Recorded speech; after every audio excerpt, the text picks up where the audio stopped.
সকাল, welcome back to our channel. কেমন আছো তোমরা? আশা করি ভালো আছো। আমার শরীরটা একদমই ভালো নেই, তোমরা দেখেই বুঝতে পারছো। এত পরিমাণ সর্দি করেছে, বুকের এই জায়গাটা আর গলার এইখানটাতে পুরো এই দুটো জায়গা আমার পুরো বসে গেছে। এত কথা বলতে কষ্ট হচ্ছে, শ্বাস নিতে কষ্ট হচ্ছে, তার মধ্যে হাজব্যান্ড চলে গেছে। সব কিছু ব্যথা ভগবান আমাকে একবারে দিয়ে দিচ্ছে, যাতে মানে সহ্য করতে বা হজম করতে মনে হয় আমার খুব ভালো হয়। তো যাই হোক, কেমন আছো সেটা অবশ্যই আমাকে কমেন্ট বক্সে জানিও। ঘুম থেকেই মাত্র জাস্ট উঠলাম, উঠে এই যে আমার বিছানাটা একটু রোদ মতো লাগে না, এই জায়গাটা, তো এখানটাতে একটু বসি, কারণ রোদ নেওয়া খুব ইম্পর্টেন্ট, সেই জন্য।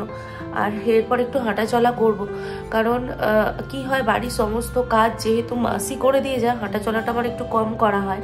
তোমাদের দাদাভাই যতদিন ছিল ছোটাছুটি হয়েছে, কিন্তু ও এখন চলে গেছে। এখন আমাকে সমস্ত রকম হাঁটা চলা, ঘরের কাজ সব কিছুটাই নিজেকে সামলাতে হবে। তো চলো, সারাদিন কি কি করি সেটা তোমাদের সাথে শেয়ার করবো, তোমরা পাশে থেকো। আমার কাজের মাসি প্রায় 2 দিন ধরে আসছে না, তাই তোমাদের দাদাভাই ফোন করে বারবার করে বলছিল কাজের মাসিকে না করে দেওয়ার জন্য, আর কাজ করতে হবে না এই কথা বলছিল। কিন্তু উনি তো আসেনি, আমি ওনাকে মানা করব কিভাবে? তো আমি ঘুম থেকে উঠে তোমাদেরকে তো বললামই হাঁটা চলা করেছি। হাঁটা চলা করবার পর আমাকে যেহেতু সমস্ত কাজ করতে হবে, তাই সকাল সকাল কাজ করে নিচ্ছি। আর যেহেতু আমার সর্দি হয়েছে, সেই জন্য একটু তাড়াতাড়ি করে কাজ টাজগুলো সেরে নিচ্ছি, নিয়ে খাওয়া দাওয়া করে তারপর একটু রেস্ট করব। আর তার সঙ্গে মেডিসিন তো লেগেই আছে, একটার পর একটা করে মেডিসিন আমাকে নিয়ে যেতেই হচ্ছে। মেডিসিন খেয়ে খেয়ে না আর সত্যি বলছি ভালো লাগছে না একটুকু, কিন্তু খেতে হবেই। আর এই ঘরটাতে যেহেতু একটু রোদ পড়ে, বিছানাটা বেশ গরম গরম হয়ে থাকে, আর রোদের মধ্যে বেশ বসে থাকতে ভালো লাগে। ছাদে সবসময় ওঠা হয় না, যার জন্য ছাদে সবসময় যেতেও ভালো লাগে না। শরীরের অবস্থা খারাপ থাকলে মনে হয় যদি ছাদে উঠতে গিয়ে পড়ে যাই, এই জিনিসটা বেশি মনে হয়, যার জন্য ছাদে একটু কমই যাওয়া হয়। যাই হোক, এদিকে গোছগাছ করে আমি চলে এসেছি একটু গরম জল বসাতে। আজকে একটু গরম জল আর লেবুটা খাবো, কারণ এবার থেকে একটু ডায়েটটা কন্ট্রোল করতে হবে, কারণ ওজন প্রায় আমার অনেকটাই বেড়ে গেছে। সেই জন্য তোমাদের দাদাভাই আমাকে বলল যে একটু কন্ট্রোল কর, কারণ অনেকটা বেড়ে গেলে সমস্যা হতে পারে। আমরা কিছুদিন পর এক জায়গায় যাব, যেখানে যদি একটু শরীরটা কম হয় তাহলে তার জন্য খুবই উপকারী, যার জন্য তোমাদের দাদাভাই বলল যে কম করতে। কফি খাওয়ার পর আমি চলে এসেছি একটু আর কি চা বানাতে। ওই লেবু দিয়ে কফি খাওয়ার প্রায় 1-1.5 ঘন্টা পরে একটু চা খাই, তবে চিনি ছাড়া চা। আর আগের দিন আমি কেক এনেছিলাম, আসলে আগের দিন শ্বশুরবাড়ি থেকে আমার ভাসুর, যা, আরও একটা দিদি, দাদা, ওরা সবাই এসেছিলো, তো ওদের জন্য কেক এনেছিলাম, কিন্তু আমার দেওয়াই হয়নি, কারণ ওরা উপরে আসেনি, নিচে থেকে চলে গিয়েছিল। আর নুডলস বানিয়েছিলাম, নুডলসটা খেয়ে গিয়েছিল। আর আমার যে যা এসেছিলেন, ও হচ্ছে প্রচণ্ড উল্টি করছিল, যার জন্য উপরে আসতে পারিনি। যাই হোক, চা খাওয়া কমপ্লিট হয়ে গেছে। এখন আমি আর কি গ্যাস ট্যাসগুলো পরিষ্কার করে নিচ্ছি। আগের দিন রাত্রিবেলা আমার জ্বরটা আবার এসেছিল, যার জন্য আমি তখন গ্যাস ট্যাস কিছু পরিষ্কার করে উঠতে পারিনি, তাই এখন সমস্ত কাজগুলো করে নেব। আর কি জানো তো, আমার সর্দি হলে না প্রচণ্ড কষ্ট হয়। একজনের সর্দি হলে কিছু মনেই হয় না, কিন্তু আমার সর্দি হলে ভীষণ কষ্ট হয়। আসলে এই সর্দির ধারটা না আমার মানে ছোটোবেলা থেকেই আছে। আমার মা বলে আমি নাকি যখন জন্মাই তখন সর্দিতে আমার চোখগুলো এত বড় বড় দেখতে লাগতো, আর এমনই আমাকে দেখতে হয়েছিল বিভৎস, লোক দেখলেই ভয় পেয়ে যাবে। তো সেই থেকেই ডাক্তার আমাকে বলেছিল সর্দিতে একটু আমাকে আর কি তোলা কাপড়ের মতো রাখতে, তাই মা আর কি সেই থেকেই আমাকে তোলা কাপড়ের মতোই রাখে। আর এই গরমকাল বলো শীতকাল বলো, গরমকালে যখন সবাই এসি চালিয়ে ঘুমোয় তখনও আমি কিন্তু গরম জলে স্নান করি। আসলে আমার মা অভ্যাসটা এরকম করে দিয়েছে। অনেক দিন ছাদে আসা হয়নি, তো আজকে যেহেতু ছাদে এসেছি তাই ভাবলাম তোমাদের সাথে শেয়ার করি কী কী গাছ বসানো হয়েছে। বিম কড়াইয়ের গাছ বসানো হয়েছে, তা থেকে বিম কড়াইও হয়েছে, দেখলাম বেশ সুন্দর দেখতে লাগছে। তার সঙ্গে এখানে যে যে গাছগুলো ছিল পুঁই গাছ আরে সব তুলে ফেলে দিয়েছে, টমেটো গাছ লাগানো হয়েছে। আর এখানে তো সেই রাঙা আলু গাছটা যে ছিল সেইটা। আর আমাদের এই মেহগিনি গাছটা দেখো ফলগুলো পুরো পেকে লাল হয়ে গেছে।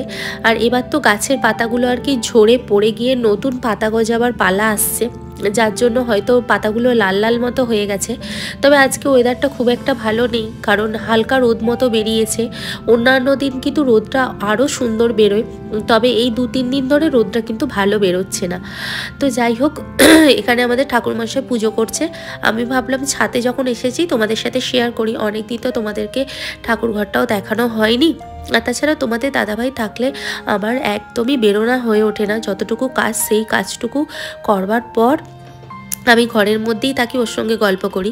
নিচেতে এসে রান্না চাপিয়ে দিয়েছিলাম, ডাল, আলু সিদ্ধ, ডিম সিদ্ধ, আর ওদিকে ভাত বসিয়ে দিয়েছি। রান্না করে আমার খেতে একদম ভালো লাগছিল না, তবুও আর কি ভাবলাম যে যদি না খাই, আমার যদি একটা কিছু হয়ে যায়, আমাকে দেখবার কেউ নেই, সেই মনের জোর থেকে আর কি খাচ্ছিলাম।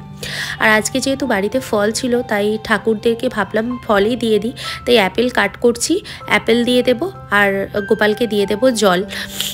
তো যেদিন ফল থাকে ফল দিই, যেদিন ফল থাকে না সেই দিনকে নকুলদানা থাকে নকুলদানা দিয়ে দিই, যেদিন যেমন হয় সেদিন তেমন দিই। আর আমি তো আগে ভাত দিতাম গোপাল সেবা করতাম যখন, তো এখন আর দেওয়া হয় না, কারণ ভাতের সঙ্গে সঙ্গে আমি পেঁয়াজ যেহেতু করে ফেলি, যার জন্য আমার আর গোপালকে খেতে দেওয়া হয় না। তো যাই হোক, চলো গোপালকে খেতে দিয়ে দিই।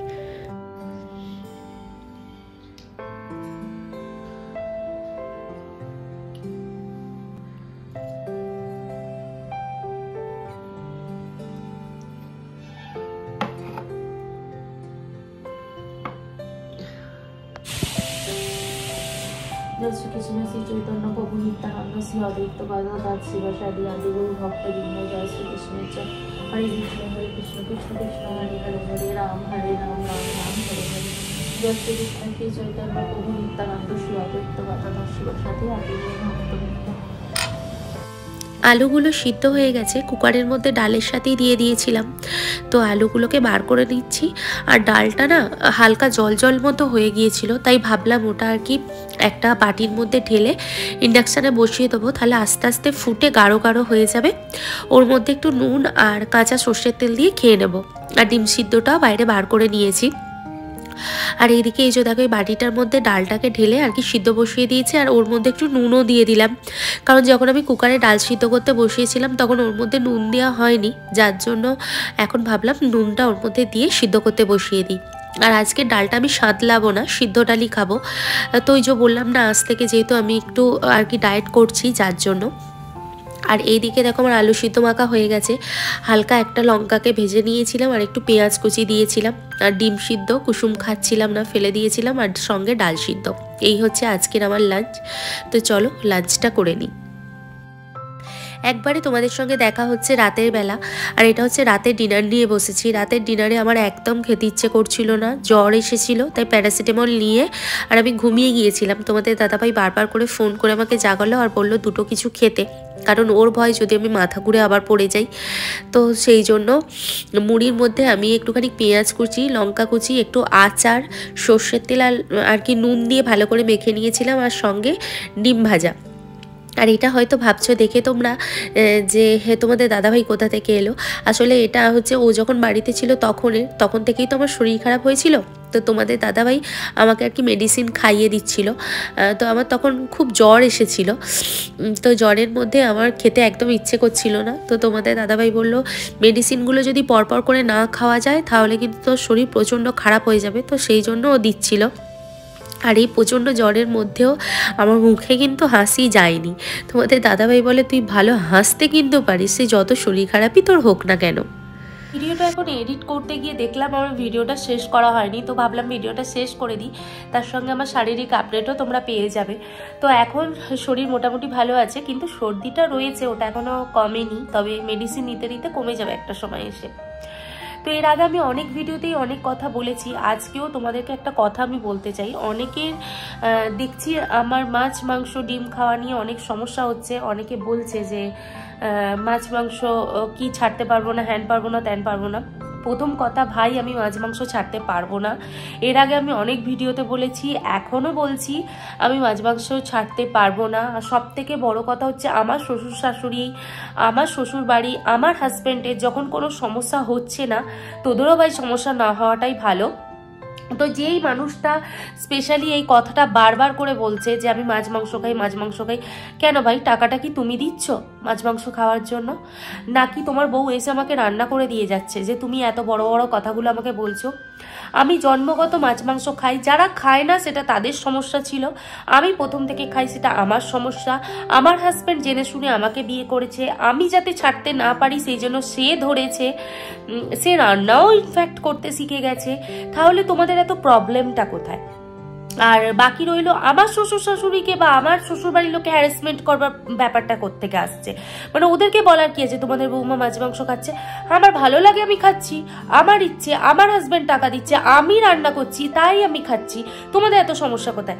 টাকা দিচ্ছে হাজবেন্ড, কিনে আনছি আমি, কষ্ট করে রান্না করছি আমি, খাচ্ছি আমি, সমস্যা তোমাদের হচ্ছে।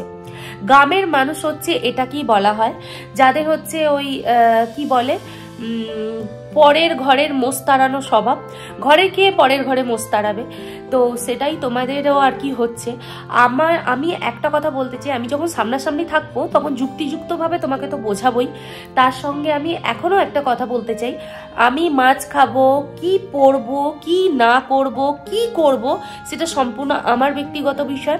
আমার শ্বশুর বাড়ির লোককে বা আমার বাড়ির লোককে কেউ কখনো কিছু বলবে না। আর একটা কথা, একমাত্র আমি আমার হাজবেন্ডের কথা ছাড়া আমি কারো কথা শুনি না। আর আরও একটা কথা হচ্ছে, যেটা আমার মাছ মাংস খাওয়াটা আমার সম্পূর্ণ আমার এবং আমার হাজবেন্ডের ব্যক্তিগত বিষয়, আর কোনো মানুষ সেটাতে ইন্টারফেয়ার করুক সেটা আমার পছন্দও না, তাহলে কিন্তু আমার কাছ থেকে জব্বর কথা শুনবে, তার দায়ভার কিন্তু আমি নেব না। তো যাই হোক বন্ধুরা, আজকের ব্লগটা এতটুকুই। যদি ভালো লেগে থাকে লাইক কমেন্ট শেয়ার আর সাবস্ক্রাইব করে পাশে থেকো। রাধে রাধে, সবাই ভালো থেকো, সুস্থ থেকো।